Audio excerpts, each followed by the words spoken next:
Principal of operation. चलो अब बात करें कि मतलब वोल्टेज कैसे इंड्यूस हो रहा है।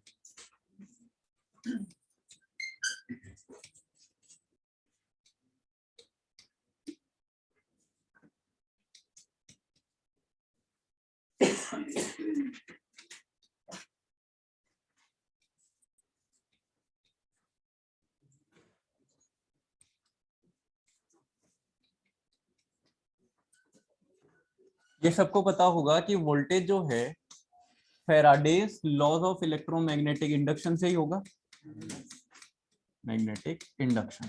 ठीक है, अब क्या क्या रिक्वायरमेंट है Faraday's laws of electromagnetic induction के अकॉर्डिंग, अगर आपको वोल्टेज इंड्यूस करना है तो क्या बेसिक रिक्वायरमेंट है? तीन बेसिक रिक्वायरमेंट्स है, 3 बेसिक रिक्वायरमेंट्स। वो क्या क्या है? बिल्कुल सही है, कंडक्टर। सेकंड मतलब फ्लक्स। तो पहला आ गया आपका कंडक्टर। कंडक्टर चाहिए ना, बिना कंडक्टर के वोल्टेज इंड्यूस हम नहीं कर सकते। सेकंड फ्लक्स, और थर्ड क्या कंडक्टर है, फ्लक्स है, मिल जाएगा आपको। यस, मतलब कट्स बोल सकते हैं ना, मतलब कटिंग जरूरी है। आपके पास कंडक्टर है, फ्लक्स है, तो आप ऐसे वोल्टेज इंड्यूस नहीं कर सकते। डीसी की बात हो रही है यहाँ पे, जो फर्स्ट वाला केस पढ़ा था ना मोड्स के अंदर, पहला वाला ही आएगा डीसी जनरेटर की अगर बात कर रहे हैं। आगे वाले मोड हम आगे डिस्कस करेंगे, फिलहाल हम डीसी मशीन पढ़ रहे हैं। क्लियर? तो ये तीन चीजें आपको चाहिए, तब आप अगर आपके पास में ये तीनों चीजें हैं तो आपको मिल जाएगा डीसी वोल्टेज। पहली वोल्टेज मिल जाएगा, उसके बाद डीसी कैसे मिलेगा वो आगे देख लेंगे। वोल्टेज तो मिल ही जाएगा फैराडेज लॉ से। ठीक है, नो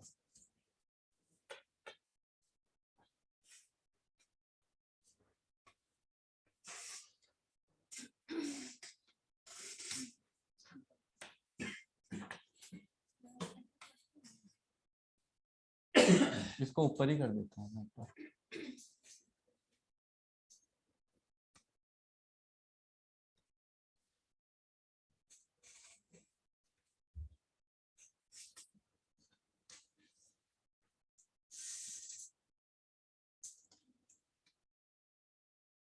ये मैंने दो पोल ले लिए, one is north pole, other one is south pole.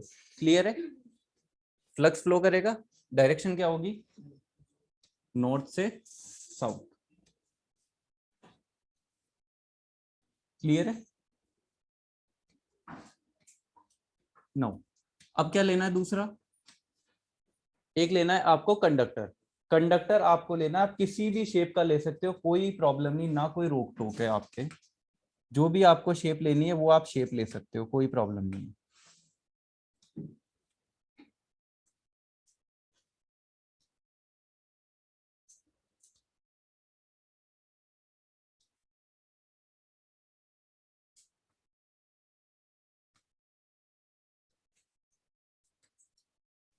No, इस शेप का ले सकते हैं। अब आपकी मर्जी है, आप नॉर्मल सीधा करके ऐसे ले लो, कोई प्रॉब्लम नहीं कि मैंने ऊपर से ऐसे बनाया। आप सीधा बनाओ जैसे आपको बनाना है।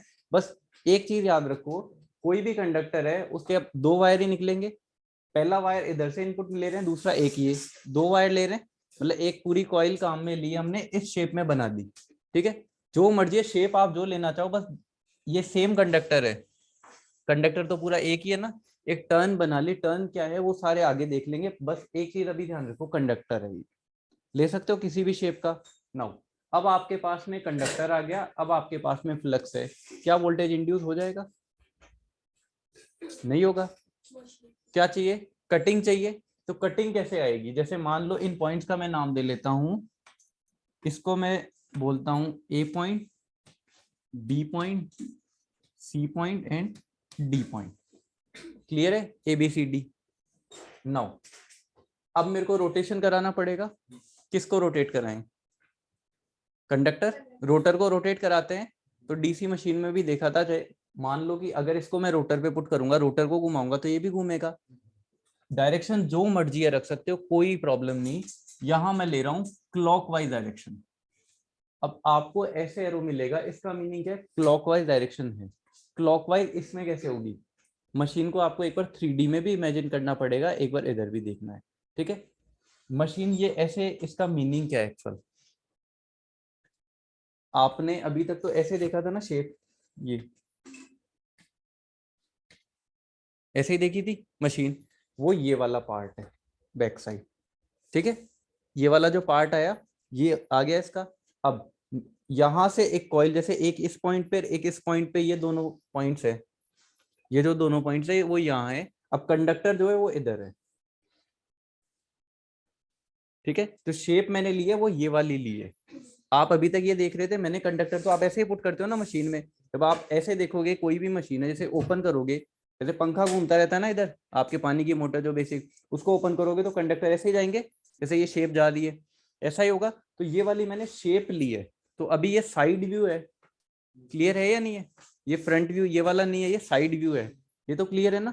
तो ये नीचे से अब मशीन ऐसे रोटेट करती है, करेगी। तो इसका मीनिंग क्लॉकवाइज जाने का मतलब, इसको अगर आप क्लॉकवाइज घुमाओगे तो ए बी अपर साइड आएगा और सी डी डाउनवर्ड। तो समझ जाओगे कि पोर्शन ये वाला फ्रंट वाला, ये हम साइड वाला ले रहे हैं क्योंकि कॉइल में समझने के लिए। क्लियर है या नहीं है। नाउ अब यहाँ पे मेरे को बताओ कि वोल्टेज इंड्यूस होगा या नहीं होगा। हो जाएगा, ठीक है। कैसे लोगे डायरेक्शन वोल्टेज की, आपके पास में फ्लक्स है, आपके पास में फोर्स है, टॉर्क है ना, टॉर्क आपने अप्लाई कर दिया, उसको रोटेट करना स्टार्ट कर दिया क्लॉकवाइज डायरेक्शन के अंदर, दोनों चीजें। अब आपको करंट मिल जाएगा, बिल्कुल मिल जाएगा। तो किस लॉ के हिसाब से करंट बताओगे। फ्लेमिंग्स राइट हैंड या लेफ्ट हैंड।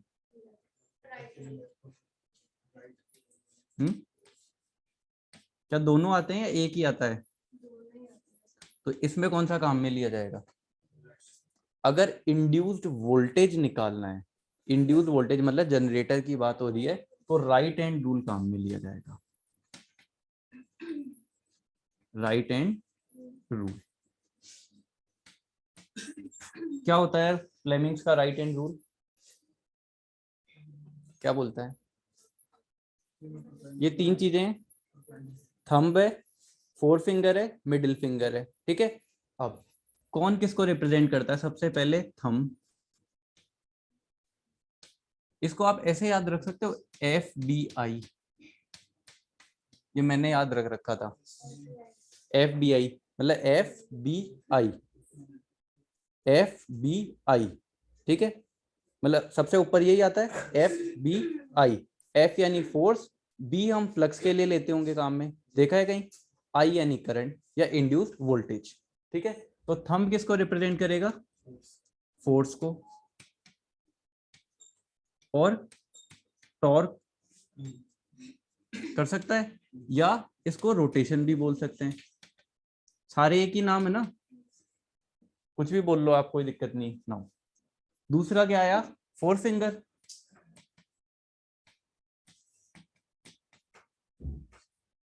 फोर फिंगर किसको रिप्रेजेंट करता है।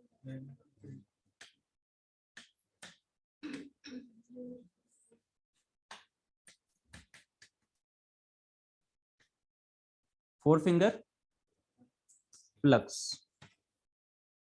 ठीक है।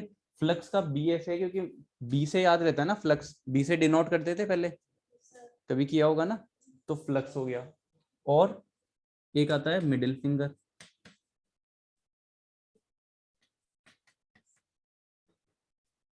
मिडिल फिंगर करंट या इंड्यूस वोल्टेज, या इंड्यूस वोल्टेज है ना,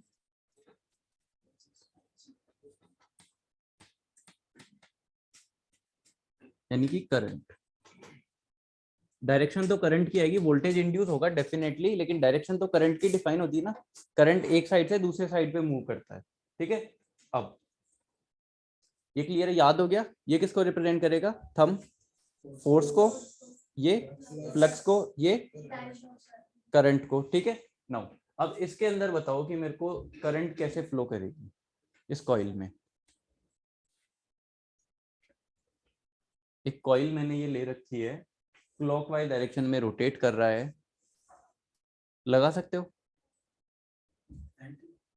एक्चुअल के अंदर यहाँ पे प्रॉब्लम आपके साथ मैं बताऊं क्या आ रही है, क्योंकि मशीन का मैंने यहाँ साइड व्यू दिखाया है, इसको क्लॉकवाइज रोटेशन बताया, तो ये 3D में आपके इमेजिन नहीं हो पा रहा है। तो एक काम करते हैं, जो फ्रंट साइड हम देखते थे एक बार वो इमेजिन करते हैं, क्योंकि पोल्स इधर होंगे, एक इधर होगा नॉर्थ पोल साउथ पोल, ठीक है। मशीन ऐसे रोटेट कर रही है, क्लॉकवाइज ऐसे ही रोटेट कर रही है। नाउ इसको इधर इमेजिन करेंगे हम, क्या होगा, ये आपका फ्रंट साइड हो गया इधर का। ये जो पॉइंट है, ये पॉइंट है आपका ए और बी, ये वाला पॉइंट इधर, ठीक है। ये जो पॉइंट है, ये पॉइंट है सी डी पॉइंट। क्लियर है या नहीं है? क्लियर है ना। ए बी किधर मूव करेगा, अगर ये क्लॉकवाइज रोटेट करेगी तो ए बी किधर मूव करेगा, अपवर्ड या डाउनवर्ड? अपवर्ड करेगा, तो ए बी अपवर्ड और सी डी डाउनवर्ड। क्लियर है सबको यहाँ तक? ए बी किधर मूव करेगा, अपवर्ड, और सी डी डाउनवर्ड। फ्लक्स की डायरेक्शन इधर से इधर ही है, तो यहाँ भी ऐसे रहेगी, ये फ्लक्स की डायरेक्शन। अब ए बी पॉइंट पे राइट हैंड रूल लगाओ, फोर्स किधर है, अपवर्ड, फ्लक्स किधर है, इस साइड, तो मिडिल फिंगर किधर है, अंदर की तरफ, तो इसमें करंट किधर जाएगा, इनसाइड, ठीक है। तो यहां पे कहां बनाऊं,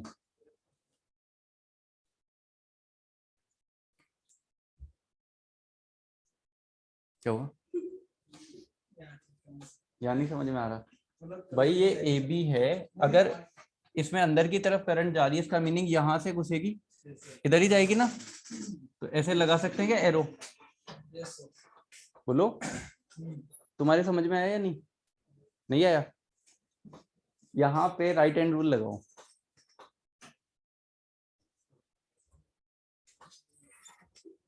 क्या हुआ,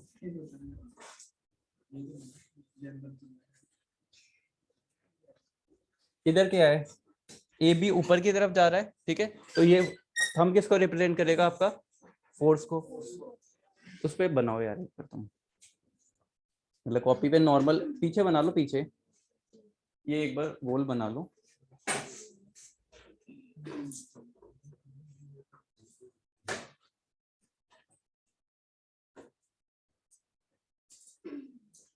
तुम्हें क्लियर है डायरेक्शन?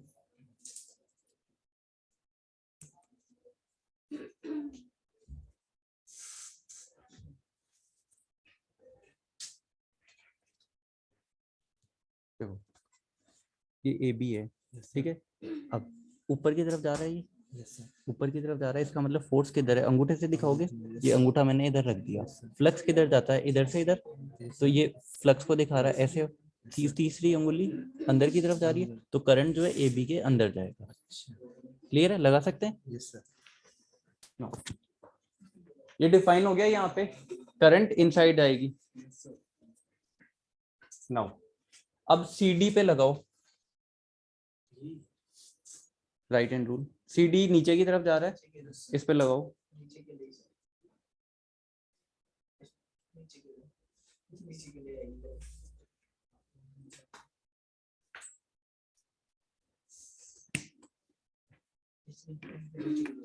अरे ऐसे यू नहीं करना,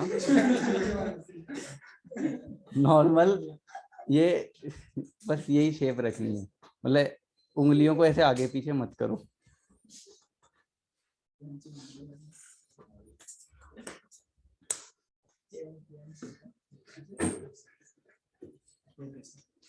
इस पे क्या होगा, फोर्स किधर लग रहा है, डाउनवर्ड है, ठीक है। फ्लक्स किधर है, पहले डाउनवर्ड है तो अंगूठा नीचे आ गया, ठीक है। ये इस साइड ही ना डायरेक्शन। अब करंट की क्या होगी, बाहर की तरफ, तो सीडी से करंट बाहर आ रहा है, सीडी से बाहर आने का मतलब क्या, ऐसे होगी डायरेक्शन, होगी या नहीं होगी? क्लियर है? नाउ एक चीज रुक जाना थोड़ी सी देर, अगर आपने ऐसे देखा कि करंट ऐसे जा रही है,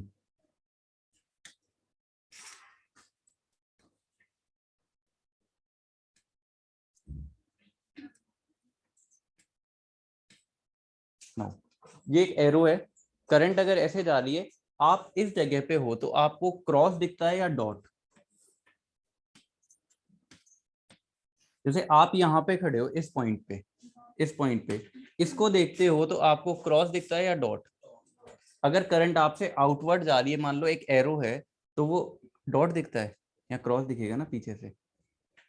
इसमें देखो एक बार, अगर कोई एरो आपकी तरफ आएगा तो आपको क्या डॉट दिख रहा होगा या क्रॉस? जैसे ये पेन है, अगर ये आपकी तरफ आएगा तो ये डॉट दिखेगा, और अगर मान लो ये इधर जा रहा होगा तो आपको ये बैक साइड का क्रॉस दिखेगा। तो इसके लिए एक नोटेशन काम में ले सकते हो आप, दैट इज, या इधर ही बना देता हूं, अगर करंट की डायरेक्शन ये है तो यहाँ पे आप लिख सकते हो क्रॉस, और यहाँ के लिए डॉट। नाउ ये सिर्फ एक नोटेशन है, रूल नहीं है।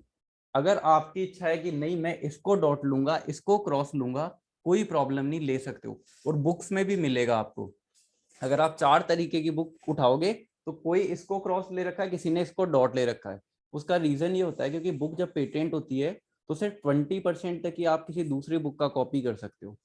तो अगर वो लोग नोटेशन भी चेंज करते हैं, जैसे मान लो कहीं पे इनपुट वोल्टेज को VIN लिखा रखा है तो कोई VD लिखेगा कि भाई कुछ अलग लिखा है इस बार उसने, मतलब वो ऐसे डिफाइन करते हैं। तो यहाँ पे वो चेंज कर सकते हैं, ये कोई रूल नहीं है। बस अगर आप इसको क्रॉस मान के चल रहे हो तो एंटायर सब्जेक्ट जब तक खत्म होगा आपको क्रॉस मानना है। अगर इसको डॉट मान रहे हो तो जब तक आपका सब्जेक्ट चलता है तब तक आपको डॉट मान के चलना है, वो एक फॉलो करना है कोई सा भी, ठीक है? यही ले लें क्रॉस और डॉट, क्योंकि यही ज्यादातर बच्चे पढ़कर आते हैं, ठीक है? नाउ AB पे क्या होगा? इनसाइड करंट जा रही है तो क्या यहाँ क्रॉस बना सकता हूँ? AB पे क्रॉस और CD पे डॉट। क्लियर है? नाउ ये मैंने 0 से लेकर 180 तक का लिया था, ठीक है? अब 180 से 360 में क्या होगा? जैसे एक पॉइंट के बाद में, आधे रोटेशन के बाद में CD इधर आएगा या नहीं आएगा, और AB इधर आ जाएगा। ऐसा होगा ना, ये घूम के AB इधर आ जाएगा, CD इधर चला जाएगा, होएगा? जैसे ये वाला पॉइंट है, इसको AB एज्यूम कर लो, अगर ये रोटेट करेगा तो ये उधर चला जाएगा, ये वाला इधर आ गया, आएगा या नहीं आएगा? क्लियर है ना? नाउ अब इसके अंदर डायरेक्शन बताओ करंट की। पहले CD पॉइंट पर लगाओ, CD किधर मूव करेगा? अपवर्ड ही करेगा, और AB डाउनवर्ड। तो CD और AB पे बताओ डॉट आएगा या क्रॉस आएगा? CD पे क्या आएगा? क्रॉस। क्लियर है? क्लियर है ना? सेम ऐसा ही लगेगा, एक बार लगा के देख लो दोबारा, क्योंकि प्रैक्टिस हो जाएगी। तो यहाँ पे क्रॉस लिख दूं मैं, यहाँ मैं क्रॉस बना देता हूँ, और इधर क्या आएगा? डॉट। लगाकर देख सकते हो चाहे से, ठीक है? नाउ इधर AB पे क्रॉस आया, इधर CD पे क्रॉस आया। अब कोई भी जो कंडक्टर है वो इस साइड आएगा तो उस पे हमेशा क्या क्रॉस आएगा या नहीं आएगा? अगर फ्लक्स नॉर्थ टू साउथ जा रहा है, ठीक है, अब कोई भी क्लॉकवाइज में रोटेशन जा रहा है तो हमेशा ये ऊपर की तरफ ही मूव करेगा, रोटेशन सेम रहेगा, हमेशा क्या इस पे क्रॉस आएगा या नहीं आएगा? तो कोई भी जो कंडक्टर है नॉर्थ साइड में जब आएगा तो उसके अक्रॉस क्या आएगा? क्रॉस आएगा और डॉट। कंडक्टर्स मूव करते रहेंगे, इनमें करंट की डायरेक्शन बदलती रहेगी, लेकिन under the north pole always cross, और under the south pole always dot. हाँ, अगर नॉर्थ साउथ बदल गया तो डॉट क्रॉस भी बदल जाएंगे आपके। कई बुक के अंदर नॉर्थ इधर दे रखा है, साउथ इधर दे रखा है, वो कर सकता है, तो आप निकाल लोगे डायरेक्शन फ्लेमिंग रूल से, ठीक है? फिलहाल इसके लिए ऐसे है कि आप कितना भी इसको घुमा लो, हमेशा जो भी नॉर्थ साइड में कंडक्टर आएगा उसमें करंट ऐसे ऊपर की तरफ ही जाएगी। क्लियर? और इसमें नीचे की तरफ जाएगी। ये क्लियर है या नहीं है? दोबारा बताऊं, तुम्हें क्लियर है कि ये डायरेक्शन निकालनी आ गई? तो इससे ही हमने निकाल लिया कि कोई भी कंडक्टर चाहे मूव करे, जैसे जैसे मान लो यहाँ पे चाहे 50 कंडक्टर हो, जैसे ही वो नॉर्थ साइड में जाएंगे सब में करंट ऊपर की तरफ गई और इनमें नीचे की तरफ। तो ऊपर नीचे ना याद रखें, अपन डॉट या क्रॉस याद रखेंगे कि under the north pole always cross और under the south pole always dot, ठीक है? इससे हम चलेंगे। तो यहाँ से वोल्टेज इंड्यूस हो गया हमारा। और एक बार चीजें भी देखते हैं, इसको नोट डाउन करो, छोटा बड़ा नहीं हो रहा थे, पहले तो ये बनाओ।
तो अब आपको डॉट क्रॉस भी मिल गया कि इधर से करंट जा रही है।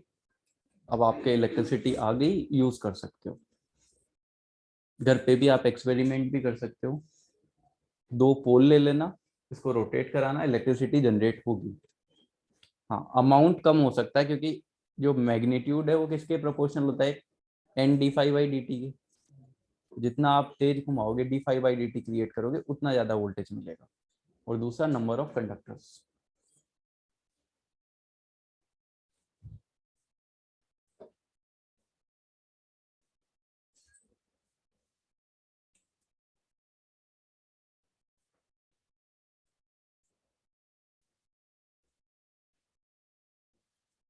लेकिन यहाँ तो तुम लोग बोलते नहीं हो, ऑनलाइन में तो मेरे को चेहरे भी नहीं दिखेंगे। यहाँ कम से कम चेहरे देख के तो पता चलता है इसको समझ आ रहा है इसको नहीं आ रहा। तो वहाँ बता देना, शर्माना नहीं है।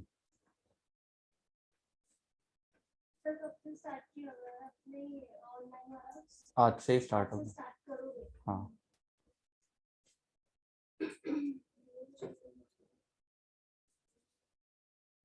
और ऐसे भी नहीं कि समझ में आ जाए उसके बाद भी बैठे हो, तो हाँ कुछ बोल देना तो पता चल जाए क्लियर है।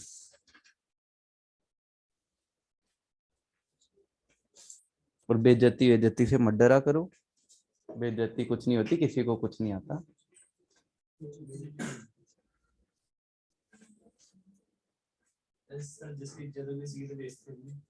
सही बात है।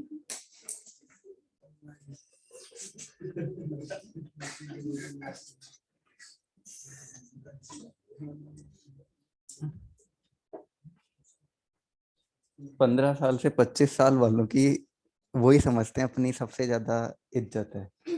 जो 15 से 25 के बीच में आते हैं ना, वही समझते हैं कि सबसे ज्यादा इज्जत है। बाकियों को तो नॉर्मल हो जाता है।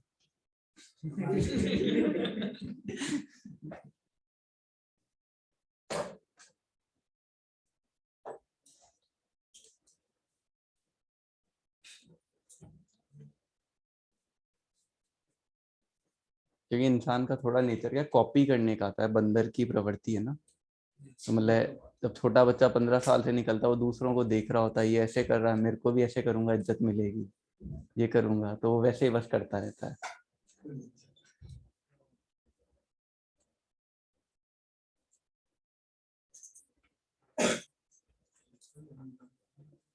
ये वाली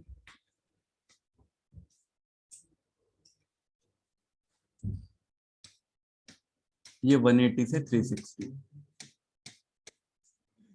180 के बाद में सीडी यहाँ आ ही जाएगा ना।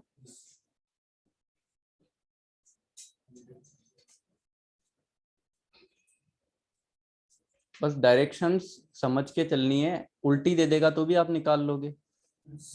अगर नॉर्थ और साउथ इधर होता तो क्रॉस और डॉट अलग आते या सेम आते, एक बार लगा के देखना, लगा के देख लेना।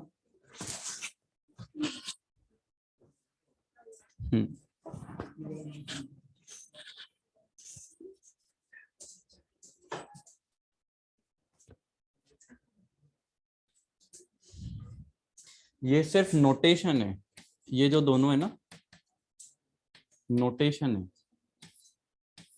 एक नोटेशन होता है, एक रूल होता है। रूल नहीं है, नोटेशन है सिर्फ। आप चाहो चेंज कर दो, कोई प्रॉब्लम नहीं। क्या हुआ?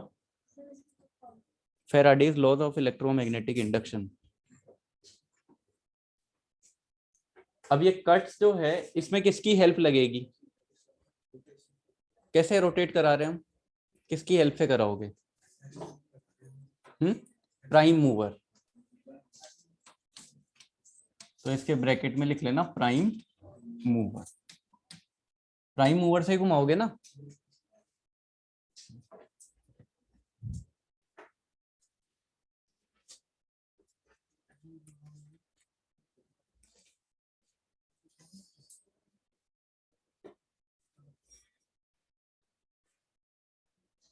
तुमने क्या अलग ही शेप लिए क्या? ऊपर बना ले वो यही, चलो कोई नहीं। अब ले सकते हो शेप, कोई प्रॉब्लम नहीं, लेकिन उनको ओवर हैंग बोलेंगे, उनका कोई रीजन आता है, इसी वजह से उनको रखा जाता है थोड़ा सा। चलो बना लो।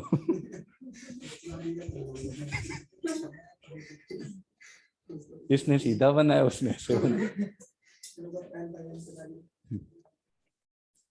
नोटेशंस में कंफ्यूज मत हो ना, हम जो पोलैरिटी फॉलो कर रहे हैं हो सकता है बुक वाले ने अलग कर रखी हो। बस एक कंसेप्ट हमेशा याद रखना, अगर एक बार इसको रोटेट करवाने से यहाँ क्रॉस आया था तो जो भी अंडर नॉर्थ पोल आएगा कोई भी कंडक्टर, उसमें यही करंट की डायरेक्शन रहने वाली है।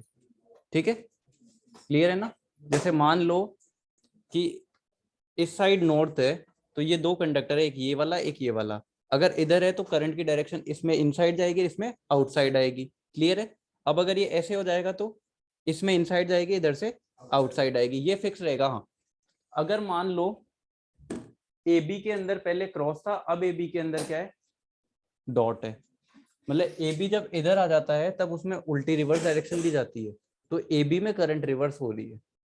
लेकिन under the north pole always cross, A B के इनसाइड में करंट रिवर्स हो रही है, वो वहां से देख सकते हो रही है ना? वो आगे देख लेंगे कि क्या हो रहा है, उसका रीजन क्या है। ये बना लिया ना? एक नोटेशन आप ऐसे ले सकते हो, जैसे आपका एक रेफरेंस है, ठीक है? अब एक हो सकता है कि रेफरेंस लाइन के पास में फ्लक्स लाइंस आ रही हो, ठीक है? या आपने एक रेफरेंस ले रखा है, कोई भी रेफरेंस ले रखा है, हो सकता है उस रेफरेंस के पास में फ्लक्स लाइंस आ रही हो, या ऐसे हो सकता है कि इस रेफरेंस लाइन से फ्लक्स लाइंस दूर जा रही हो सकता है ना? ठीक है नो, अब इन दोनों में से ये रेफरेंस पॉइंट है, ये आपका रेफरेंस पॉइंट हो गया, and this is the flux lines. ठीक है, अब इन दोनों में से किसी एक को पॉजिटिव ले लेना, किसी एक को नेगेटिव ले लेना, जो मर्जी आपकी ले सकते हो, कोई रूल नहीं है, लेकिन बस जो लो वही आपको फॉलो करना है। मतलब आप जैसे आपके जो पास में आ रहा है, जैसे आपको जो पैसे देकर जा रहा है आप उसको पॉजिटिव बोल लो, ये अच्छी बात है। कोई जो आपसे लेकर जा रहा है ये बुरी बात है, नेगेटिव के अंदर आ गया, कैसे भी मान सकते हो। तो उसी बेस पे मान लो, चाहे इसको जो मर्जी है, कोई रूल नहीं है, आप अपने हिसाब से दे सकते हो। जैसे इसको हम मान लेते हैं दिस इज पॉजिटिव, कि पास में आ रहा है दिस इज नेगेटिव। ठीक है, ये भी एक क्या है, ओनली नोटेशन है। नोटेशन का मतलब सिर्फ हम एक एज्यूम ही करें, नोटेशन हमने दिया है, वो चेंज भी कर सकते हो, कोई प्रॉब्लम नहीं। क्लियर है? एक बार ये नोट कर लो, फिर ये भी दूसरे पेज पे चलते हैं।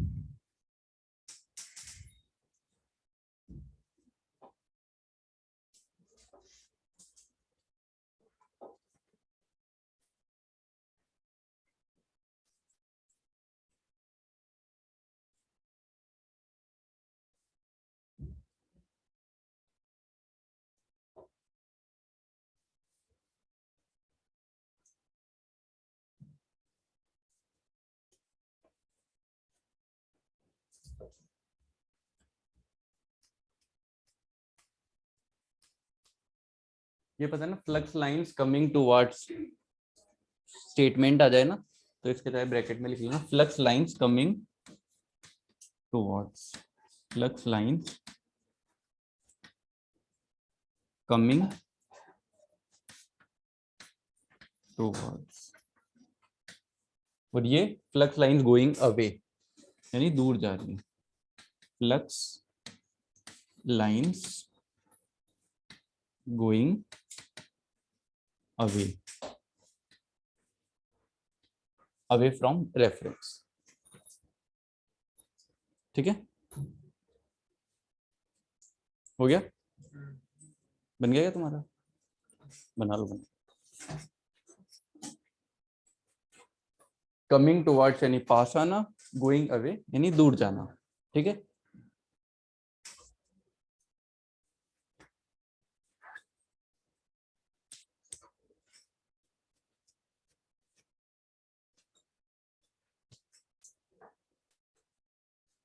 हो गया?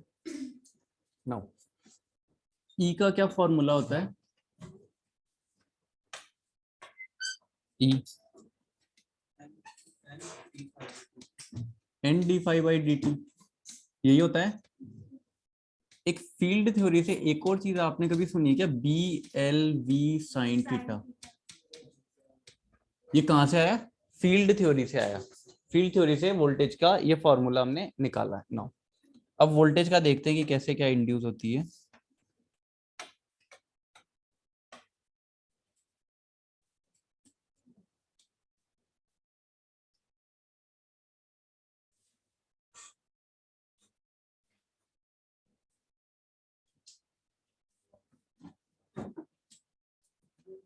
क्या हुआ?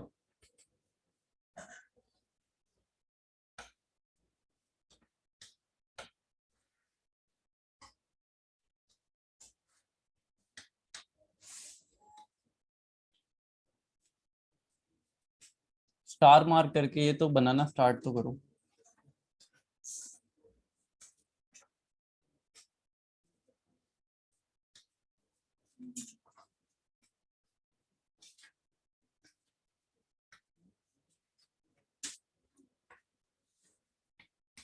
This is north pole and this is south pole.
Now अब 1 मिनट इधर देखना।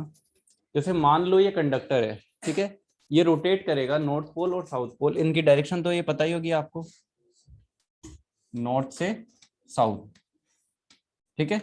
अब ये क्लियर हो गया कि इसको आपको रोटेट कराना पड़ेगा तभी वोल्टेज इंड्यूस होगा। मान लो कि इसको आप रोटेट करा रहे हो क्लॉकवाइज डायरेक्शन में, ठीक है, तो वोल्टेज इंड्यूस हो जाएगा। अब क्या ये कंडक्टर हर जगह पे सेम वोल्टेज देगा या अलग अलग वोल्टेज देगा? वोल्टेज का मैग्नीट्यूड देखना है कि कितना वोल्टेज देगा, वो किसके डिपेंड करता है? वोल्टेज का मैग्नीट्यूड फैराडे का सेकंड लॉ किस पे करता है? Rate of change of flux linkage. तो मतलब जहां पे जिस पॉइंट पे फ्लक्स लिंकेज ज्यादा होगा वहां पे क्या होगा? वोल्टेज ज्यादा होगा, इंड्यूस होगा। और जहां पे फ्लक्स लिंकेज कम होगा वहां पे कम वोल्टेज इंड्यूस होगा। तो इसके अंदर मेरे को बताओ कि कहां पे फ्लक्स लिंकेज ज्यादा है और कहां पे कम।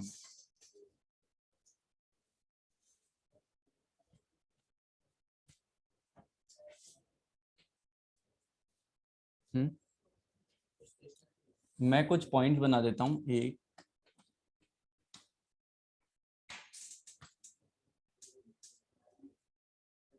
एक ये जो ग्रीन से मैंने पॉइंट्स बनाए हैं, इन पॉइंट्स में से कौन से पे फ्लक्स लिंकेज ज्यादा होगा? फ्लक्स लिंकेज और का मतलब समझ रहे हो क्या होता है? एक तो होता है फ्लक्स लिंकेज, एक होता है rate of change of flux linkage, ठीक है। नाउ कटिंग जहां ज्यादा होगी वहां वोल्टेज इंड्यूस ज्यादा होगा। अब ये कंडक्टर यहाँ पे ऐसे मूव कर रहा है, ऐसे ही जाएगा। इधर से जो भी कंडक्टर आ रहा है वो ऐसे ही जाएगा। तो सेम फ्लो फ्लक्स का है तो कटिंग यहाँ ज्यादा होगी या इस पॉइंट पे होगी जहां कंडक्टर ऐसे मूव करेगा? बोलो। ऐसे में ही होगी। यहाँ पे तो सेम फ्लो में जाएगा। जैसे आप खुद सोचो कि अगर कोई गाड़ी इधर से जा रही है, आप भी इधर से जाओ तो टक्कर कम होगी, जबकि आप ऐसे जाओगे तो टक्कर ज्यादा होगी या नहीं होगी? कटिंग यहाँ पे ज्यादा होगी। तो जहां पे वोल्टेज ज्यादा इंड्यूस होगा वहां क्या बोल सकते हैं? जैसे इस पॉइंट को नाम दे लेते हैं 1 2 3 4 5 6 7 8। ये 8 पॉइंट हमने एज्यूम कर लिए। तो किस पॉइंट पे सबसे ज्यादा कटिंग होगी? 3 पे और 7 पे। 3 और 7 पे सबसे ज्यादा कटिंग होगी या नहीं होगी? तो rate of change of flux linkage कहाँ ज्यादा होगी? 3 और 7 पे। रीजन क्या है? जैसे यहाँ पे कटिंग पैरेलल में है और यहाँ पे ऐसे, क्लियर है या नहीं? और एक इस पॉइंट पे भी ऐसे, 5 पे, 5 पे ऐसे, मतलब एक पैरेलल मान सकते हो एक तरीके से इसीलिए। नाउ तो सबसे ज्यादा 3 और 7 पे होगा, तो rate of change of flux linkage सबसे ज्यादा किस पे है? पॉइंट नंबर 3 एंड 7 पे। और मिनिमम किस पे है? एट 3 एंड 7 क्या है rate of change of flux linkage? Rate of change of flux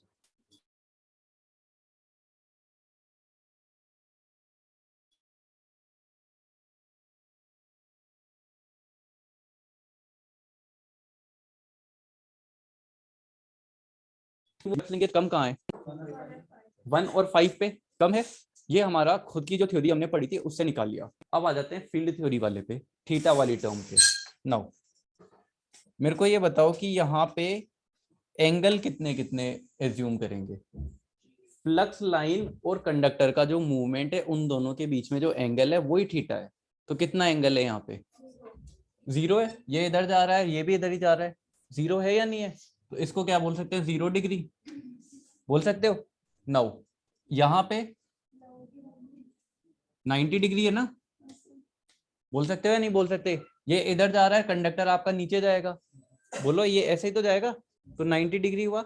यहाँ पे 180 बोल लो, अपोजिट के अंदर जा रहा है ना, तो इस पॉइंट पे कितना हो गया एंगल? 180 डिग्री। इस पॉइंट पे 270 हो गया ना। ऊपर अगर इधर से लेते हो, ऐसे लेते हो तो -90 ले लो, 270 हो रहा है। ऐसे समझो ना कि ये इधर है, ये ऊपर की तरफ ऐसे जा रहा है, ये वाला पॉइंट, ये ऐसे।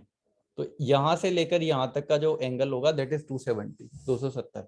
वापस ये 0। अब बीच वाला हो सकता है 45 हो सकता है कुछ और हो, कुछ भी हो सकता है, 35 हो सकता है, 40 हो सकता है, आ सकता है ना, क्योंकि हमने एग्जैक्ट तो लिया नहीं होगा, लेकिन 0 से 90 के ये बीच का एंगल होगा। क्लियर? अब ये वाला पॉइंट पुट करो इसमें, 0 क्या आएगा? 0 वोल्टेज। यहाँ पे rate of change of flux linkage भी आपको कुछ नहीं मिल रहा था, कटिंग नहीं होती थी ना, तो यहाँ पे क्या वोल्टेज इंड्यूस होगा? नहीं होगा। थीटा की वैल्यू आप 0 पुट करके भी देख सकते हो। तो यहां से हम लिख सकते हैं क्या कि at point number 1 and 5 rate of change of flux linkage कितनी है? 0। Rate of change of flux linkage है ही नहीं ना, मतलब कटिंग तो होगी ही नहीं, दोनों साथ में ही मूव कर जाएंगे, नहीं होगी ना कटिंग। नाउ एक तो ये 0 है, दूसरी चीज यहाँ पे थीटा की वैल्यू कितनी है? 0 है, या 180 भी ले लो, तो यहाँ पे ई कितना होगा? 0। मतलब इंड्यूस्ड ईएमएफ कितना आएगा यहाँ पे? 0 एट 1 एंड 5। जब भी कंडक्टर इस पॉइंट से इस पॉइंट से गुजरेगा उसमें कितना वोल्टेज होगा? 0 वोल्टेज होगा। और 3 एंड 7 पे मैक्सिमम है rate of change of flux linkage, maximum voltage induce होगा। नाउ एक बार एंगल भी पुट करके देख लेते हैं, थीटा की वैल्यू कितनी है यहाँ पे? 90 है। तो ई क्या होता है? B L V sine theta, sine theta में 90 पुट करोगे तो क्या आएगा? 1। मतलब मैक्सिमम वैल्यू साइन थीटा की कितनी वैल्यू होती है? -1 से 1 तक, तो सबसे मैक्सिमम क्या वैल्यू है? 1। तो 1 आपको यहाँ मिल रही है। एक नेगेटिव मैक्सिमम होती है -1, वो 270 पे मिल जाएगी ना। तो क्या यहाँ से ऐसे बोल सकते हैं कि देयरफॉर इन दोनों में से किसी से भी आप ले लो, दोनों से मिल रहा है कि ई की वैल्यू आपको यहाँ पे मैक्सिमम मिलेगी। ठीक है, ये याद हो जाए तो भी अच्छी बात है, नहीं आपको ये याद रखना इस पॉइंट पे वोल्टेज इंड्यूस नहीं होगा, क्योंकि rate of change of flux linkage नहीं है। और इन दोनों पॉइंट पे 3 एंड 7 पे सबसे ज्यादा होगा। क्लियर है? याद रख पाओगे? तो ये वाला पॉइंट याद रखना कि यहाँ पे ज्यादा होगा। ठीक है, rate of change of flux linkage इन दोनों पॉइंट पे सबसे ज्यादा है, इन दोनों पॉइंट पे नहीं है। क्लियर? तो हैशटैग लगा के, या वही चल रहा है वैसे अभी पार्ट अपना उसी का, principle of operation of DC generator ही चल रहा है, या हैशटैग लगा लो, स्टार लगा के इसको बनाओ।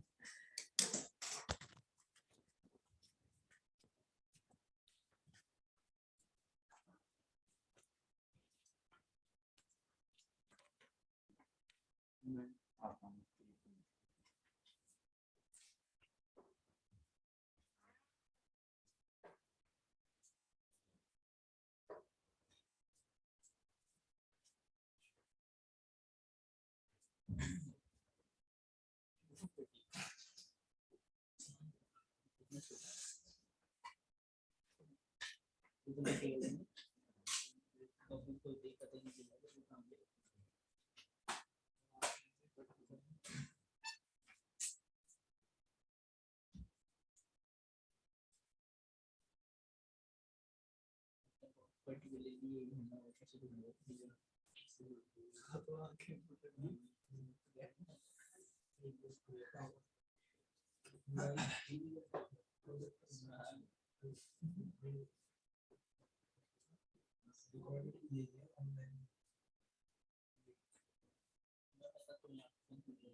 वोल्टेज कहाँ मैक्सिमम होगा आपको ये समझ में आएगा। Rate of change of flux linkage यहाँ मैक्सिमम क्यों है, क्योंकि कटिंग से मीनिंग है, जितनी कटिंग होगी उतना ज्यादा rate of change of flux linkage होगा। ठीक है,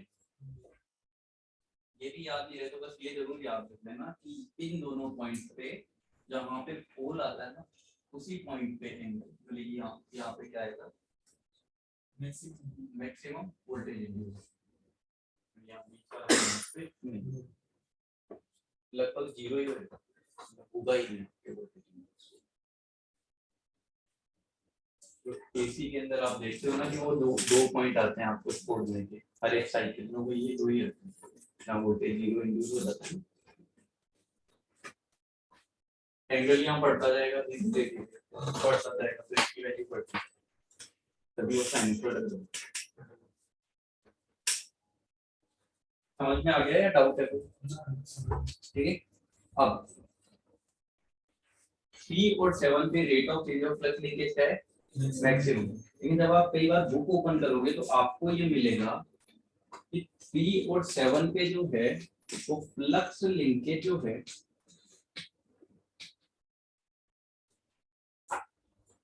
वो लिंकेज मैक्सिमम है। 3 एंड 7 में 3 एंड 7 पे मिनिमम।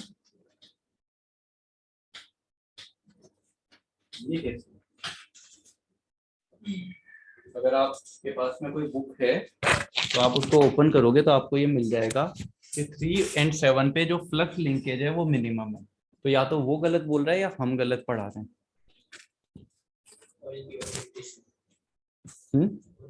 नहीं, वो बात कर रहा है फ्लक्स लिंकेज की, मैं बात कर रहा हूँ rate of change of flux linkage की। दोनों का डिफरेंस है ना। फ्लक्स लिंकेज क्या है, interaction of conductor with flux, कि सिर्फ इंटरेक्शन कितना हो रहा है। यहाँ rate of change of flux linkage है कितनी कटिंग हो रही है। रेट ऑफ चेंज में कटिंग से मीनिंग है जैसे यहाँ पे कोई कंडक्टर है, ठीक है, ये कंडक्टर है, सबसे ज्यादा लिंक यहाँ कर रहा है, अभी ये यहाँ आएगा तो कितना लिंक करेगा, जैसे सिर्फ स्टेशनरी के अंदर एज्यूम करो ये कंडक्टर यहाँ पे है, ऐसे प्लेस है, ठीक है, यहाँ पे लिंकिंग ज्यादा है या यहाँ पे लिंकिंग ज्यादा है, इस तरीके से यहीं पे ज्यादा है क्योंकि ज्यादा फ्लक्स आके इसको कट कर सकता, मतलब लिंक कर सकता है, कट नहीं सिर्फ लिंक करेगा क्योंकि डीसी है, लिंक यहाँ पे ज्यादा कर सकता है एक इस पॉइंट पे, जबकि यहाँ पे लिंक नहीं करेगा, यहाँ वो कट करता हुआ जाता है ज्यादा। ये क्लियर है? अगर rate of change of flux linkage की बात करें तो इन दोनों पे मैक्सिमम होगी, ठीक है, लेकिन फ्लक्स लिंकेज यहाँ पे मिनिमम होगा या जीरो बोल सकते हो मिनिमम। और उसी तरीके से 1 और 5 पे आपका जो फ्लक्स लिंकेज है वो मैक्सिमम मिलेगा।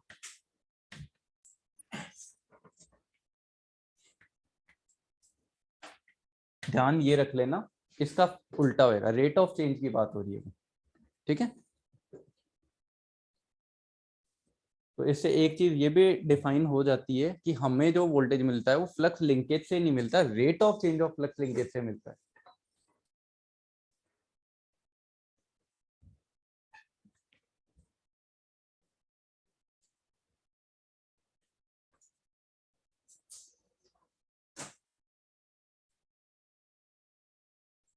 जैसे कोई युद्ध करवाना है तो भीड़ तो इकट्ठा कर ली, भीड़ इकट्ठा करने का मतलब फ्लक्स लिंकेज मैक्सिमम हो गया, ठीक है, लेकिन कटिंग नहीं हो रही उनके बीच में, कोई लड़ नहीं रहा, ये वही केस है। एक होता है 10 आदमी इकट्ठे होके माराकूटी चालू कर दी, उन्होंने रेट ऑफ चेंज क्रिएट कर लिया आपस में, ठीक है, ये क्लियर है ना। एक चीज आपने सुनी है डी एक्सेस क्यू एक्सेस, ये क्या होता है? D axis, M N A, G N A, क्या होता है ये?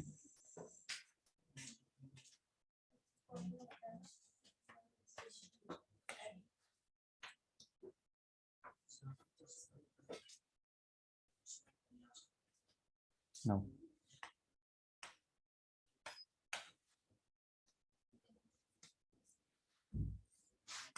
This is north pole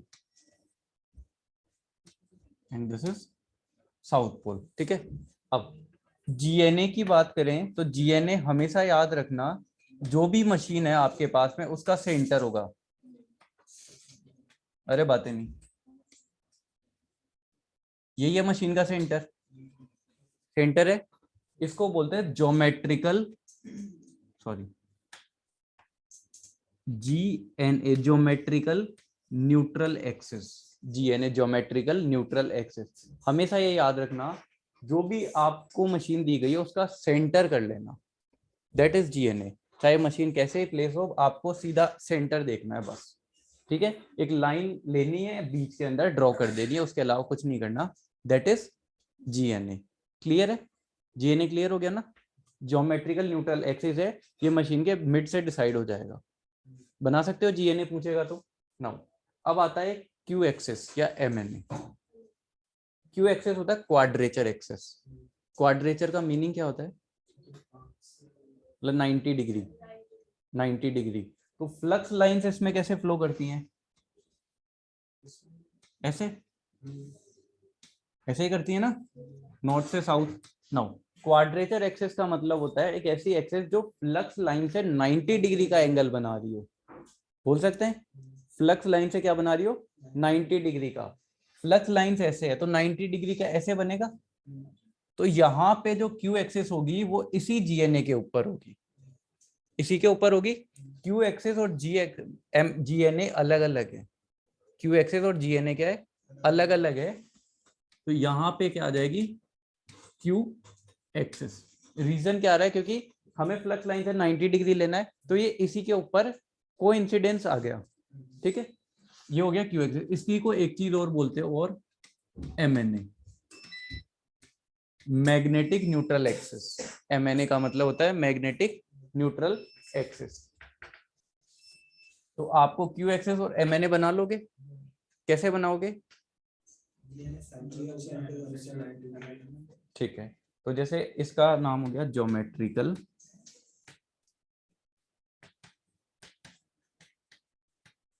neutral axis, ठीक है, ये आपकी हो गई क्वाड्रेचर एक्सिस।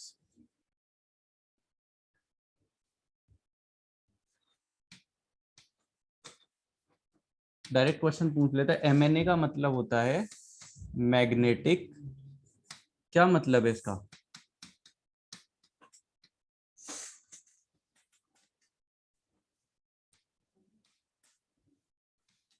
जीएनए समझ गए, ज्योमेट्रिकल न्यूट्रल एक्सेस, मतलब ज्योमेट्रिकली ये कहाँ पे डिवाइड करना है। क्वाड्रेचर एक्सेस का मतलब भी समझ गए कि फ्लक्स लाइन से 90 डिग्री। अब एमएनए का क्या मीनिंग है? Magnetically neutral access. ये कौन सा है? जहां पे रेट ऑफ चेंज सबसे कम हो, रेट ऑफ चेंज सबसे कम हो, जैसे इस वाले के अंदर कहाँ थी, 5 एंड 1 पे, यही थी सबसे कम rate of change of flux linkage. ठीक है, तो इन दोनों पॉइंट के बीच में ही क्या बनेगा, एमएनए। ठीक है, एमएनए और क्यू एक्सेस दोनों एक ही होती है, वैसे नाम अलग अलग से आए हैं लेकिन दोनों एक जगह बनेगी। तो अगर क्वेश्चन में चाहे एमएनए पूछे या फिर क्यू एक्सेस पूछे, एक ही बनेगा। और हमेशा ये याद रखना, फ्लक्स लाइन से 90 डिग्री बनाना है। ठीक है, लेकिन जीएनए की बात करें, जीएनए होता है सेंटर ऑफ मशीन। जब पोल बढ़ेंगे ना आपके, तब बदल जाएंगे क्यू एक्सेस और जी एक्सेस, मतलब क्यू एक्सेस और जो जीएनए है ये दोनों बदल जाएंगे। तो क्लियर है, Q axis quadrature axis. Q axis हमेशा 90 डिग्री बनाएगा फ्लक्स लाइंस के साथ। ठीक है, ये जो एंगल होगा ये 90 डिग्री होगा। क्लियर? नाउ अब एक, जैसे मशीन आपकी ऐसे है, this is north pole and this is south pole. इसमें अंडरस्टैंडिंग अच्छी होगी। जैसे इधर से फ्लक्स ऐसे ही फ्लो करेगा। अब जीएनए कहाँ आएगा, सेंटर, दिस इज सेंटर। ये क्या हो गया आपका, जीएनए। ठीक है, नाउ क्यू एक्सेस कहाँ आएगी, या एमएनए, फ्लक्स लाइन से 90 डिग्री, या फिर जहां पे rate of change of flux linkage कम से कम आई, वहीं आएगा मैग्नेटिकली न्यूट्रल एक्सेस, जहां वोल्टेज नहीं मिल रहा। तो इन्हीं दो पॉइंट पे नहीं मिलेगा। तो ये वाला फ्लक्स लाइन से 90 डिग्री पे क्या आ जाएगा आपका, एम एन ए। ज्यादा एम एन ए चलता है, या क्यू एक्सेस। दोनों का नाम अलग अलग आया है लेकिन दोनों आएंगी एक ही जगह पे, इसलिए दोनों को एक मान सकते हो। ठीक है, क्वाड्रेचर एक्सेस का मीनिंग वैसे जाता है कि ये फ्लक्स से 90 डिग्री बनाए, एमएनए जाता है मैग्नेटिक न्यूट्रल एक्सेस पे। दोनों एक जगह ही बनेंगे हमेशा, तो दोनों को हम एक मान सकते हैं। क्लियर है? तो एमएनए और जीएनए बना सकते हो। इसके अंदर पर्टिकुलर केस बन रहा है कि जीएनए पे तीनों बन आ गई है, लेकिन यहाँ पे समझ सकते हो ना कि जीएनए कैसे आएगा। तो नंबर ऑफ पोल बढ़ते जाएंगे तो एमएनए तो अपना चेंज करता रहेगा, लेकिन जीएनए हमेशा फिक्स रहेगा। क्लियर? जीएनए कभी मूव नहीं करेगा, चाहे कैसी मशीन ले आना। ये देख लो, ये क्यू एक्सिस के लिए, या एमएनए करके लिख लो इसको, एमएनए और क्यू एक्सिस। और एक ये जीएनए के बारे में है।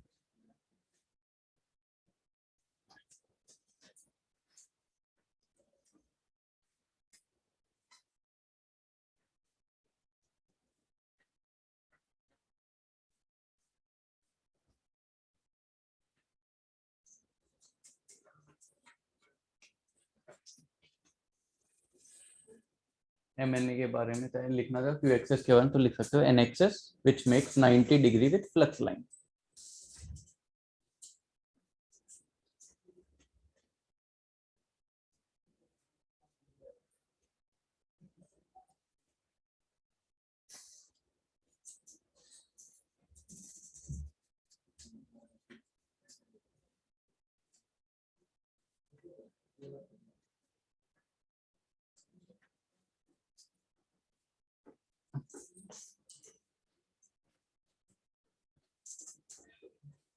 तो एमएनए रेट ऑफ चेंज से बता दोगे, या फिर मान लो आप थीटा से भी तो बता ही सकते हो कि अगर आपको थीटा की वैल्यू 0 डिग्री मिल गई, वही आपका एमएनए आ जाएगा। ठीक है, जीएनए लेकिन सेंटर है, centre of the machine is GNA. ये सीधा मत बनाना, ये तिरछा बनाना, फिर तो वही हो जाएगा सेम।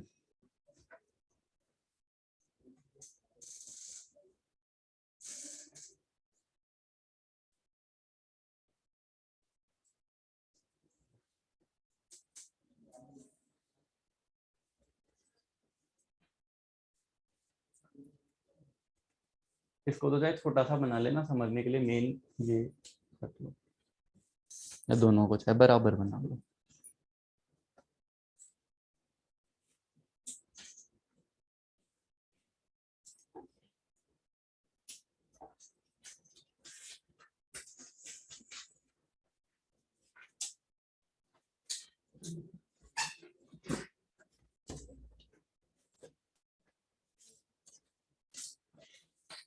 जो एंगल्स हमने लिखे थे ना पहले थीटा के, जो एंगल लिखे थे ना पहले 0 180 जो भी, वो सारे इलेक्ट्रिकल डिग्री में थे, इलेक्ट्रिकल एंगल थे। मैकेनिकल एंगल और इलेक्ट्रिकल एंगल अलग अलग आएंगे।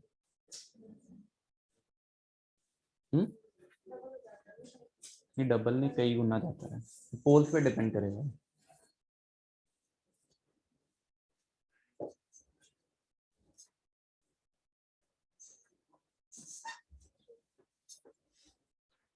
तो छोटे छोटे क्वेश्चन पूछ सकता है कि जीएनए कौन सी है, एमएनए कौन सी है, उस हिसाब से बना लिया क्या?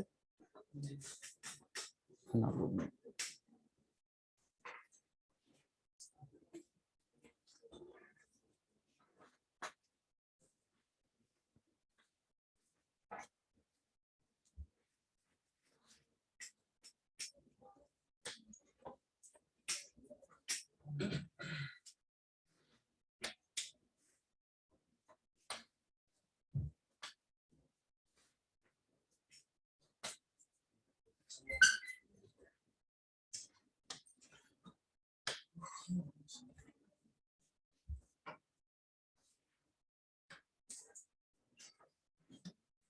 No.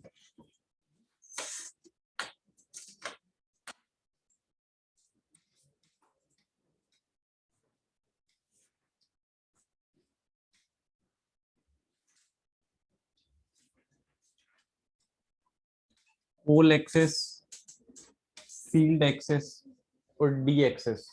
डी एक्सेस का नाम सुना है, क्यू एक्सेस बना लिया हमने, क्यू एक्सेस बना लिया ना, क्वाड्रेचर एक्सेस। क्यू एक्सेस और डी एक्सेस थोड़े नाम पॉपुलर हैं। डी एक्सेस क्या होगा? ये आपके हमेशा आएगा थीटा इक्वल्स टू 90 पे। ये कैसे होता है? Under the pole always D axis, मतलब पोल टू पोल। तो जैसे ये वाला पोल है आपका, तो इससे कैसे जाएगा ये? यहां से लेकर यहां तक ये जो भी एक्सेस जाएगी ना, ये कौन सी वाली होगी?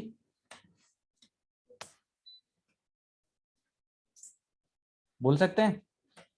तो ये कौन सी एक्सेस हो जाएगी आपकी? D axis. ठीक है, अंडर द पोल, जैसे थीटा यहाँ पे 90 डिग्री आता है, या तो 90 पे बना लो, या under the pole always D axis बना सकते हो। नो, इस वाली मशीन के लिए कहाँ आएगी डी एक्सेस?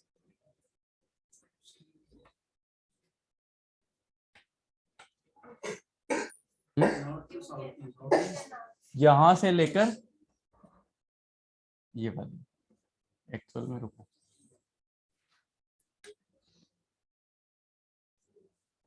थोड़ा ये मिड से निकाल लेना इसको, ठीक है, मिड से निकाल लेना, क्योंकि ये सारे तीनों एक ही पॉइंट से जाएंगे ना। नो, इसको क्या बोल देंगे? D access. डी एक्सेस होती है पोल एक्सेस, मतलब जो पोल्स है उन्हीं की एक्सेस है, ठीक है। डी एक्सेस, पोल एक्सेस, फील्ड एक्सेस, तो इसको भी बना लो। फील्ड एक्सेस भी लिख लेना, pole axis, D axis, field access.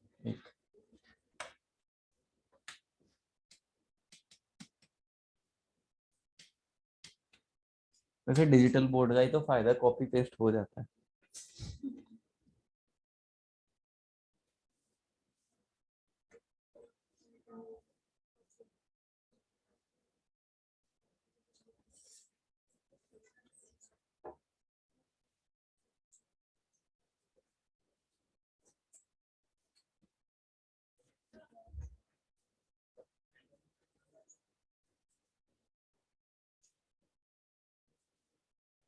D access direct access बोलते हैं वैसे इसको।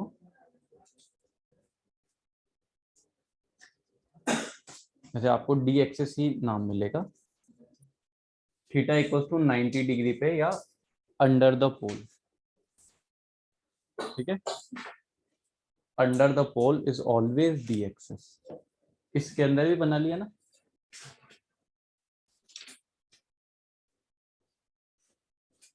तो एम एन ए क्लियर हो गया, जी एन ए क्लियर हो गया, ठीक है, और डी एक्सेस क्लियर हो गया। ये तीन आपके एक्सेस आ जाएंगी। क्यू एक्सेस और एम एन ए एक ही चीज है, ठीक है। ये एक्सेस चलेंगी। अब एम एन ए पे कितना वोल्टेज मिलेगा आपको? 0। मैग्नेटिकली न्यूट्रल एक्सेस है, ऐसे भी समझ जाओ। एम एन ए पे आपको कोई वोल्टेज नहीं मिलेगा। दूसरा, डी एक्सेस पे कितना वोल्टेज मिलेगा? मैक्सिमम वोल्टेज मिलेगा। नाउ क्वेश्चन ये है कि डी एक्सेस पे फ्लक्स लिंकेज कितना होगा, मिनिमम या maximum? Rate of change of flux linkage maximum होगा, लेकिन फ्लक्स लिंकेज मिनिमम होगा, ठीक है। और क्यू एक्सेस पे फ्लक्स लिंकेज मैक्सिमम होगा, लेकिन rate of change of flux linkage वो 0 होगा, वो नहीं होगा। क्लियर है? जीएनए सेंटर है, ठीक है। जीएनए पे फोकस मत करना, जीएनए तो सेंटर है। कहीं ऐसा मत कर देना कि इसके साथ यही जीएनए बनाया हो। ये वाला हो गया आप हमारा। अगर किसी ने मशीन ऐसे प्लेस कर रखी है तो जीएनए उसका यही होगा। क्लियर है ना? ठीक है। जैसे आपके चाहे चेयर हो वो टेढ़ी आए तो भी हम उसका सेंटर तो ऐसे ही लेते हैं ना, जीएनए मेन। ऐसे थोड़ी देखते हैं कि ये टेढ़ी है तो अब इसका ऐसे सेंटर होगा जीएनए। हम ज्योमेट्रिकली हमारे हिसाब से देखेंगे। तो डी एक्सेस सबको क्लियर है? कोई डाउट है तो बता सकते हो। इसके अंदर भी जो जीएनए है वो तो यही रहेगा, जीएनए चेंज नहीं होगा। ये जीएनए, जीएनए कभी चेंज नहीं होगा। क्लियर? नो। इसके लिए अब वोल्टेज आएगा, यहाँ पे कितना वोल्टेज जनरेट होगा? 0, यहाँ पे मैक्सिमम, यहाँ पे 0। नाउ एंगल 0 से लेके 90 तक जाएगा, तो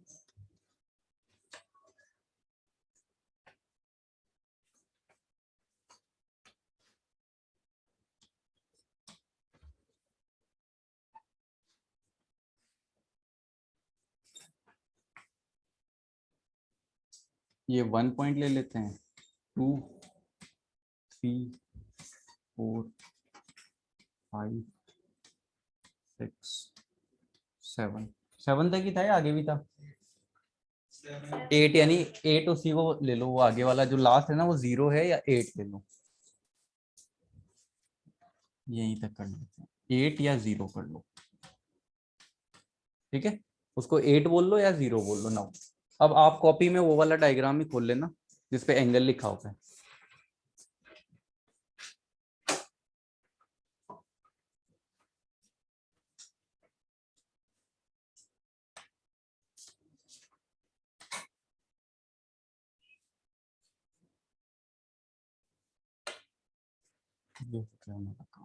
ये 8 और 0, ठीक है। अब थीटा इक्वल टू 0 डिग्री जहां पे है वहां पे कितना वोल्टेज इंड्यूस होगा? 0। ये सबको क्लियर है? मतलब यहाँ पे, ठीक है। नाउ 3 पे मैक्सिमम, उससे पहले मतलब धीरे धीरे इंक्रीज हो रहा होगा ना, और 5 पे 0। तो क्या ऐसे बना सकता हूं मैं शेप?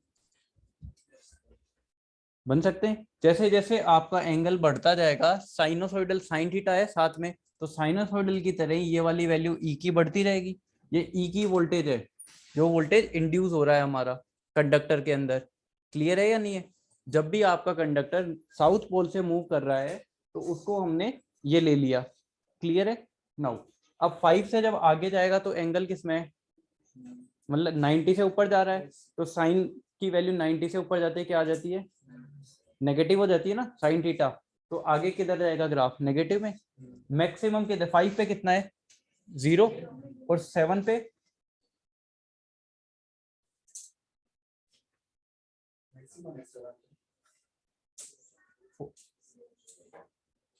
तुमने क्या करवाया है?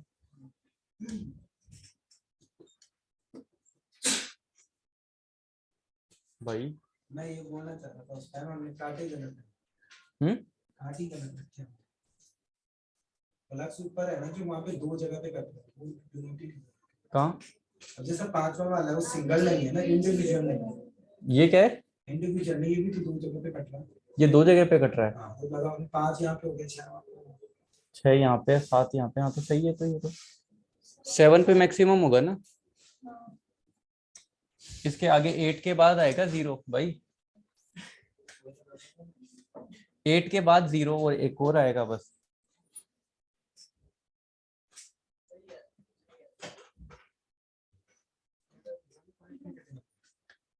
ये 0 है।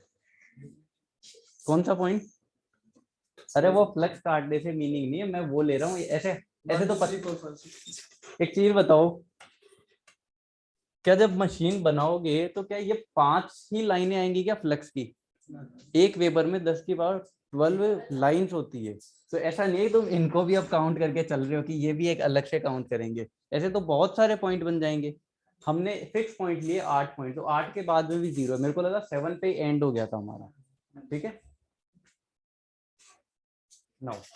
तो अब 5 पे 0 है, 7 पे कितना वोल्टेज है? मैक्सिमम है, और 0 पे देन 0। तो ऐसे बना सकते हैं कि 7 पे यहाँ पे मैक्सिमम वोल्टेज दे रहा है। क्लियर है? ये वाला जो वोल्टेज मिला है ये कौन से पोल की वजह से मिला है? South pole. ये साउथ के अंडर था ना, साउथ, और ये नॉर्थ। अब दिमाग में आपके आ रहा होगा साउथ वाले को पॉजिटिव ले लिया, नॉर्थ वाले को नेगेटिव। तो भाई आपकी इच्छा है, आप नॉर्थ वाले को पॉजिटिव ले लो, इसको नीचे बना लो, उसको ऊपर बना लो। आगे की शेप तो ऐसी ही चलेगी ना साइनोसॉइडल, तो वो कोई प्रॉब्लम नहीं कि आपको जैसे स्टार्ट करोगे तो आपको हो सकता है यहाँ से मिल जाए, क्योंकि कंडक्टर हमेशा एक नंबर पे तो रहेगा नहीं।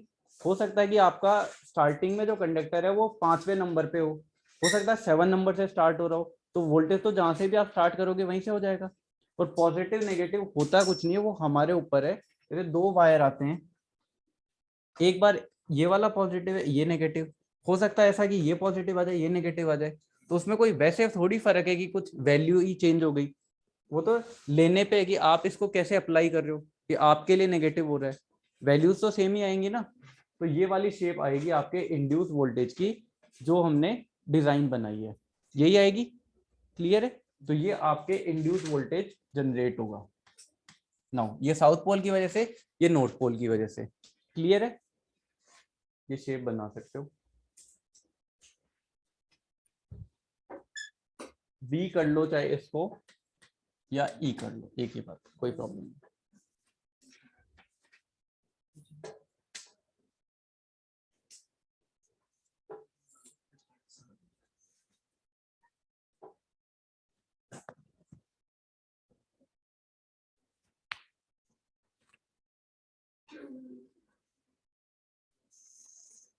क्यों? टाइम थोड़ी, एक बार ये कंप्लीट करते हैं फिर।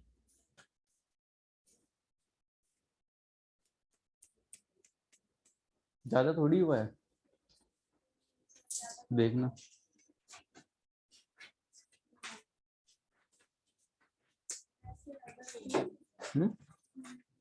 पहला वाला जो पार्ट है, पहला पेज, वो पढ़ने का तो है ही नहीं कि जनरेटर क्या है, मोटर क्या है, वही है। फिर फेराडे लॉ के अंदर कटिंग होती है, बस आपको इतना याद है, रटने में मत चले जाना बस, कि कटिंग होती है, वोल्टेज इंड्यूस हो जाता है बस। और हर चीज को स्टैंडर्ड लैंग्वेज के, खुद की लैंग्वेज में याद रखने की ज्यादा कोशिश किया करो। स्टैंडर्ड के चक्रों में रहोगे तो कुछ नहीं कर पाओगे। ऑब्जेक्टिव में स्पीड बननी चाहिए, जल्दी बनाओ जल्दी। ठीक है, नाउ कितने पोल थे हमारे पास? 2 पोल थे। एक रोटेशन में यही मिलेगा हमें, दूसरा रोटेशन जब आएगा तो एक और साइकिल मिल जाएगी। ठीक है, तो एक रोटेशन में कितनी साइकिल मिली? एक साइकिल। इधर ध्यान से देख लेना, एक आपके रोटेशन आपका 1 हुआ था, एक रोटेशन में आपको कितनी साइकिल मिली? एक साइकिल, 2 पोल की वजह से। ये 2 पोल की मशीन के अंदर था। ठीक है, अब एक चीज बताओ, 4 पोल होते तो 2 साइकिल मिलती या नहीं मिलती? क्योंकि एक नॉर्थ वाला साउथ वाला ये दे देता, फिर दूसरा, फिर एक साउथ नॉर्थ का एक और देता ना। 2 पोल होते तो मतलब 2 सेट। ये एक सिंगल 1 पोल का मीनिंग होता है नॉर्थ साउथ दोनों हम काउंट करके चल रहे हैं। ठीक है ना? जैसे अगर आपको पेयर बोला जाए, तब जैसे एक पेयर है तो नॉर्थ साउथ दोनों काउंट हो जाएंगे। अगर आपको बोला जाए 2 पोल है, इसका मतलब नॉर्थ अलग बोल रहा है, साउथ अलग बोल रहा है। ठीक है, 4 पोल की मशीन में अलग अलग आएंगे साउथ नॉर्थ, तो सबके लिए साइकिल बन जाएगी, 4 पोलों के लिए 2 साइकिल बन जाएगी, तो समझ जाओगे कितनी साइकिल बनेगी। तो आपकी जो साइकिल है आप ऐसे बढ़ा सकते हो कि आपको 1 सेकंड में कितनी साइकिल चाहिए। क्लियर है? और कैसे करेंगे हम, जैसे मान लो मैं 1 सेकंड, मेरे को 1 मिनट के अंदर 1 रोटेशन देता हूं मैं सिर्फ, ठीक है, या 1 सेकंड में मान लो 1 सेकंड के अंदर मैं 1 रोटेशन लेता हूँ, 1 सेकंड में 1 रोटेशन लेता हूँ, तो अब बताओ साइकिल की फ्रीक्वेंसी कितनी आएगी। 1 सेकंड में 1 रोटेशन है, साइकिल कितनी मिल रही है आपको 1, तो 1 सेकंड में 1 साइकिल मिली तो फ्रीक्वेंसी 1 हर्ट्ज। क्लियर? अब आपको 1 सेकंड के अंदर ही अब आपको चाहिए 2 साइकिल, तो क्या करोगे, पोल बढ़ा दो। कर सकते हैं, प्रैक्टिकली समझ में आ रहा है? नो। और तरीका क्या है, अगर मान लो 1 सेकंड में 2 रोटेशन हो जाए तो भी बढ़ सकता है या नहीं बढ़ सकता, हम रोटेशन बढ़ा दें तो स्पीड या नंबर ऑफ पोल इन दोनों को बढ़ाने से फ्रीक्वेंसी पे चेंज आएगा। ठीक है, वो क्या चेंज आएगा। दूसरी चीज, एक चीज और देखो, जो वोल्टेज इंड्यूस हो रहा है वो कौन सा हो रहा है, एसी हो रहा है। डीसी जनरेटर हम पढ़ रहे हैं, लेकिन वो डीसी जनरेटर क्या दे रहा है, एसी वोल्टेज दे रहा है। और मैंने आपको ये पहले भी बताया था कि जितने भी आपकी मशीनरी आपको सिर्फ एसी वोल्टेज देगा, उसके अलावा कुछ नहीं देगा ना। सपोज करो कि एक जो मशीन है वो रोटेट कर रही है, रोटेटिंग किस स्पीड पे, या फिर पर मिनट स्पीड मान लेते हैं एन आरपीएम। एक जो मशीन है रोटेट कर रही है पर मिनट एन आरपीएम पे, मतलब या तो ऐसे कर लो रोटेशन पर मिनट वही है एन आरपीएम। क्लियर है? अगर मैं आपसे रोटेशन पर सेकंड पूछूं कि 1 मिनट में अगर एन चक्कर कर रही है तो 1 सेकंड में कितने करेगी, n/60। जैसे मान लो अगर 1 मिनट में 60 राउंड काट रहा है कोई, तो 1 सेकंड में कितने काटेगा, 1 ही काटेगा। तो 60 से डिवाइड हो रहा है ना, तो यहाँ लिख सकता हूँ क्या, रोटेशन 1 सेकंड में n/60 ही आएगा। क्लियर है या नहीं है? No. Number of cycles in 1 rotation, ये कितनी आएंगी, नंबर ऑफ साइकिल कितनी आ रही है एक रोटेशन में, नंबर ऑफ साइकिल एक ही साइकिल आ रही है 2 पोल की मशीन के लिए। अगर 4 पोल की मशीन होती तो कितनी साइकिल आती, 2। ठीक है, अब मैं इन जनरल बात करूं कि पी पोल की मशीन है तो कितनी साइकिल आएंगी, पी 2 पोल की मशीन में 2 साइकिल आई थी क्या, एक ही आई थी। 4 पोल की में 2, 6 पोल की में 3, तो पी में p/2 साइकिल आएंगी या नहीं आएंगी पी पोल की मशीन में। तो क्या मैं यहाँ number of cycle in 1 rotation p/2 लिख सकता हूँ कि एक रोटेशन में इन जनरल आपको p/2 साइकिल मिल जाएंगी। क्लियर है, जितने पोल्स होंगे। ये क्लियर है ना।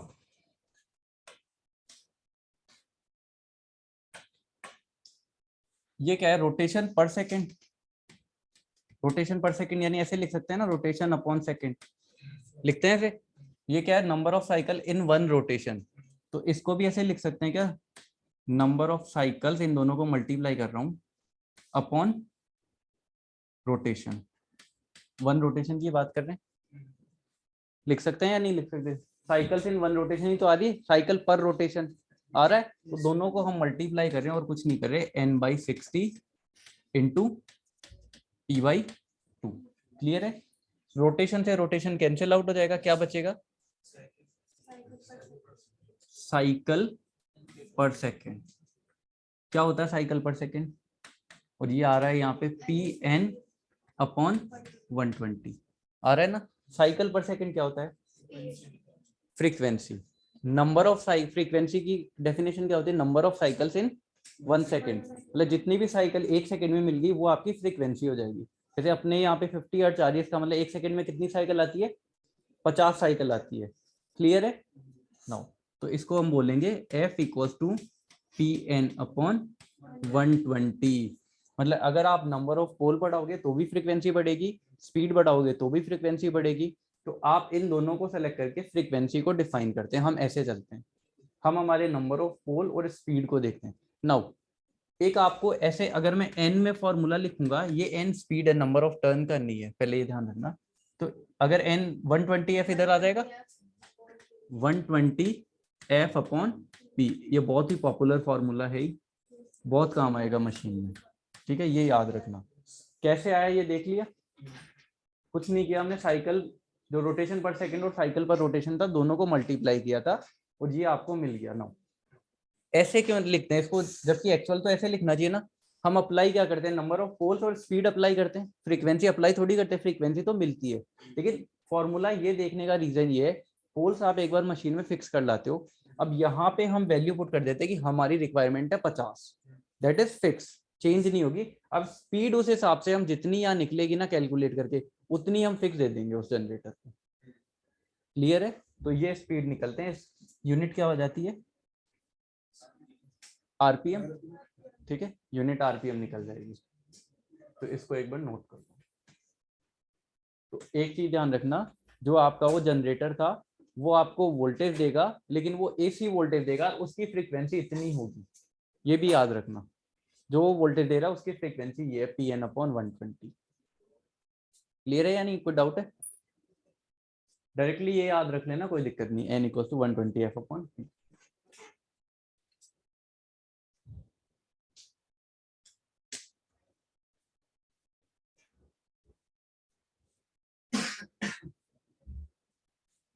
जो आपका कंडक्टर है उसको आर्मेचर भी बोलेंगे, कॉइल भी बोलेंगे और कंडक्टर भी बोलेंगे, समझ जाओगे ना, वायर को ये हम बोल रहे हैं। कई जगह पे आर्मेचर कोर को वो आर्मेचर बोलता है, तो वो मैं बता दूंगा, कई बुक्स में थोड़ा गलत कर रखा है।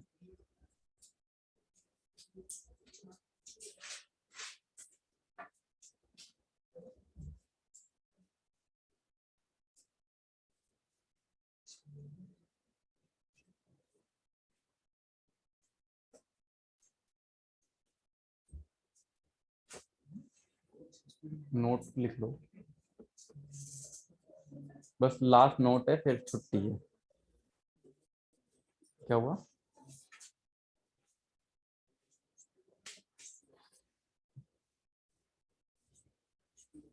तो डीसी जनरेटर में वोल्टेज तो मिल गया, लेकिन वो एसी मिला है, ठीक है, और उसकी फ्रीक्वेंसी भी है, जबकि डीसी की फ्रीक्वेंसी कितनी होती है, 0, जबकि इसकी तो फ्रीक्वेंसी भी है पी एन अपॉन 120। जितने आप पोल्स लोगे, जितनी आप स्पीड दोगे, वो आपको फ्रीक्वेंसी भी देगा, ठीक है।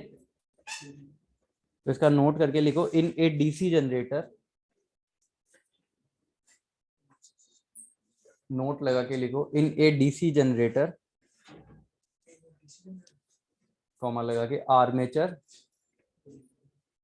इन ए डीसी जनरेटर आर्मेचर और कंडक्टर, आर्मेचर भी बोल सकते हो, और कंडक्टर और कॉइल, आर्मेचर और कंडक्टर और कॉइल, द इंड्यूस्ड वोल्टेज